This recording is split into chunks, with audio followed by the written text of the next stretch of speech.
अय्यूब अलैहिस्सलाम को अल्लाह ताला ने बहुत सारी नेमतों से नवाजा था और अल्लाह ताला ने उनको बहुत सारा माल भी दिया, औलाद दी, बीवियां दी, और वो अल्लाह के बड़े शुक्रगुजार बंदों में से थे। फिर अल्लाह सुब्हानहू ताला ने उनको आजमाना चाहा। जब अल्लाह की तरफ से आजमाइश आई तो अल्लाह ताला ने उनसे वो तमाम नेमतें ले ली। जो माल था अल्लाह ताला ने माल ले लिया, जो औलाद थी एक ही दिन में वो सारी औलाद खत्म होगी, बीवियां थी सब बीवियां अल्लाह ने वापस ले ली, सिर्फ एक बीवी उनके पास रहेगी। अब आप एक ऐसे शख्स का अंदाजा लगाएं कि इतनी खुशहाल जिंदगी बसर कर रहा हो कि हर चीज हर नेमत अल्लाह की मौजूद हो और फिर एकदम से सब नेमतें चली जाएं, तो उसकी जो मेंटल कैफियत कैसी होगी, उनकी फीलिंग्स कैसी होंगी, उनके इमोशंस कैसे होंगे। हमारे पास जब बहुत सारी नेमतें होती हैं, उनमें से कोई एक छोटी सी नेमत अल्लाह ताला जब वापस लेता है तो हमारा क्या हाल होता है। और ऐसा शख्स जिसकी सारी दुनिया की जितनी नेमतें थी सारी अल्लाह वापस ले ले, और उसके साथ साथ अल्लाह सुब्हानहू तआला ने उनकी सेहत भी वापस ले ली और जज़ाम के मर्ज में मुब्तला कर दिया। और एक रवायत में आता है कि वो जज़ाम का मर्ज पूरे जिस्म को उस जज़ाम के मर्ज ने घेर लिया, यहाँ तक कि सिवाय उनकी जुबान और दिल के कोई जिस्म का ऐसा हिस्सा नहीं था जिसको उस मर्ज ने घेरा नहीं। अब उनकी सिचुएशन देखेंगे, बिल्कुल वो चलने फिरने से कासिर हो गया, वो चल भी नहीं सकते थे। और उनकी बीवी, जो उनके साथ एक बीवी उनकी थी, उनकी बीवी ने उनकी खिदमत की, वही बीवी उनको खाने पीने का इंतजाम करती, बाहर जाके मेहनत करती, उनके लिए खाना लेकर आती। और जितने लोग थे उन लोगों ने भी उनको छोड़ दिया, क्योंकि उनके मर्ज की वजह से लोगों को उनसे कराहत आती थी। तो उनकी बीवी ने क्या किया कि उनको लेके बस्ती से दूर चले गए। अब आप सोचिए कि वो इंसान इतनी नेमतों के बाद बिल्कुल अकेले हो गए और बिल्कुल बेबसी के आलम में। लेकिन जब अल्लाह ताला ने ये तमाम नेमतें उनसे ले ली तो अय्यूब अलैहिस्सलाम ने अल्लाह ताला का जिक्र पहले से ज्यादा करना शुरू कर दिया और पहले से भी ज्यादा अल्लाह के जिक्र में मशगूल हो गए। और उन्होंने इतनी खूबसूरत दुआ की, अल्लाह ताला से शिकवा नहीं किया। कुरान में क्या दुआ आती है? अन्नी मस्सन्नी यज़ुर्रु व अंत अरहमुर राहिमीन। उन्होंने दुआ किया कि या अल्लाह, इस बीमारी ने मुझे घेर लिया है, मैं इस बीमारी में मुब्तला हो गया हूँ, और बेशक तू तमाम रहम करने वालों में सबसे ज्यादा रहम करने वाला है। हालांकि जब बीमारी आती है तो हम दुआ क्या करते हैं कि या अल्लाह हमें सेहत दे दे, या अल्लाह हमें इस मुश्किल से निकाल दे, या अल्लाह इस मुसीबत से निकाल दे, या अल्लाह इस आजमाइश से निकाल दे। उन्होंने ये दुआ नहीं की, उन्होंने सिर्फ ये इतना कहा कि तू तमाम रहम करने वालों में सबसे ज्यादा रहम करवाने वाला है। अब ये दुआ जब की और उस हालत में थे तो उस सिचुएशन में भी उन्होंने अल्लाह की नाशुक्री नहीं की। और एक और जगह क्या फरमाया कि ऐ तमाम पालने वालों के पालने वाले, तेरे मुझ पर बहुत ज्यादा एहसानात हैं। तूने मुझे माल दिया, औलाद दी, मैं उनमें मशगूल हो गया, फिर तूने मुझसे वो सब कुछ ले लिया और मेरे दिल को तमाम फिक्रों से आजाद कर दिया। अब मेरे दिल और तेरे दरमियान कोई भी चीज हाइल नहीं है।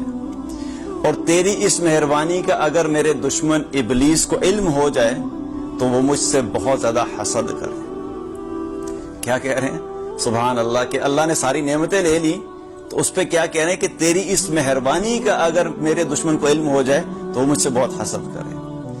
तो एक रवायत में आता है कि जब इबलीस ने ये दुआ सुनी उनकी तो वो जल भुन के रह गया, क्योंकि शैतान के लिए बड़ी आइडियल सिचुएशन होती है कि जब किसी इंसान पे कोई मुश्किल आती है, जब किसी इंसान पे कोई आजमाइश आती है, वो उसके लिए सबसे बेहतरीन मौका होता है कि अल्लाह से दूर करने का। वो इंसान को वसवसों में डाल देता है कि देखो, तुम जिस रब की इबादत करते थे, तुम तो बड़ी नमाजें पढ़ा करते थे, तुम तो हर जगह पे उस रब के बारे में लोगों को बोला करते थे और तुम उसकी अताअत किया करते थे, इतने तुम अल्लाह अल्लाह करने वाले थे, और तुम्हारे साथ ये हो गया। उस रब ने तुम्हारी तमाम इबादतों का और इताअत का तुम्हें ये सिला दिया है। तो ये सिचुएशन शैतान के लिए बड़ी आइडियल होती है कि इंसानों को अल्लाह से मायूस करना और अल्लाह की रहमत से दूर करना। उसके बावजूद वो क्या कह रहे हैं कि तेरी इस मेहरबानी का अगर मेरे दुश्मन शैतान को इल्म हो जाए तो मुझसे बड़ी हसद करे। तो कोई भी सिचुएशन हो, हमारे लिए क्या मैसेज है कि चाहे हालात अच्छे हैं या बुरे हैं, हमने अल्लाह की अताअत नहीं छोड़नी।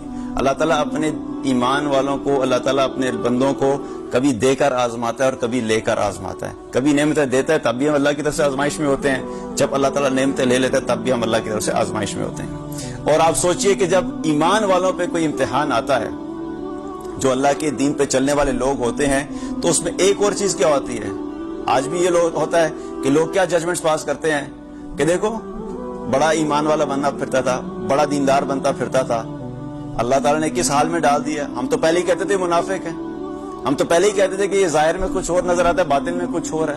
تو دیکھو اللہ نے اس کو اس کے گناہوں کا کیا صلہ دیا. تو ایوب علیہ السلام کے بارے میں بھی کچھ لوگوں نے ایسے کمنٹس پاس کیے کہ ہم تو پہلے ہی کہتے تھے دیکھو ظاہر کچھ اور ہے, پیچھے سے کچھ اور ہے.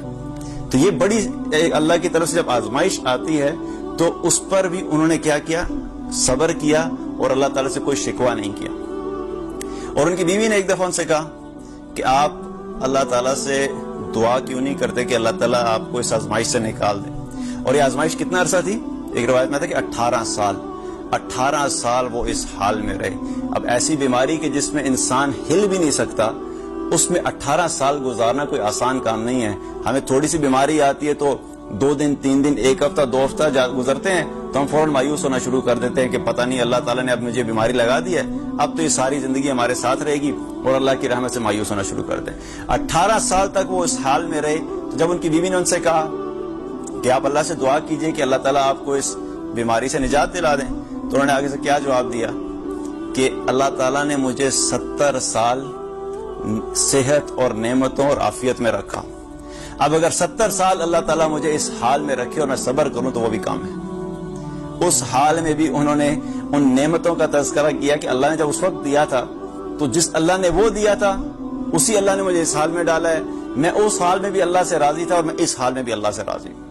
تو یہ ایمان والوں کا ایٹیچیوڈ ہوتا ہے اللہ کے ساتھ کہ کچھ بھی سچویشن ہو وہ اللہ سے کبھی شکوہ نہیں کرتے, کبھی اللہ سے گلہ نہیں کرتے, وہ ہر حال میں صبر اور شکر کی کیفیت میں رہتے ہیں. تو جب وہ اس صبر میں رہے تو اس صبر کا اللہ تعالیٰ نے پھر کیا پھل دیا کہ 18 سال اسی حالت میں گزاری انہوں نے.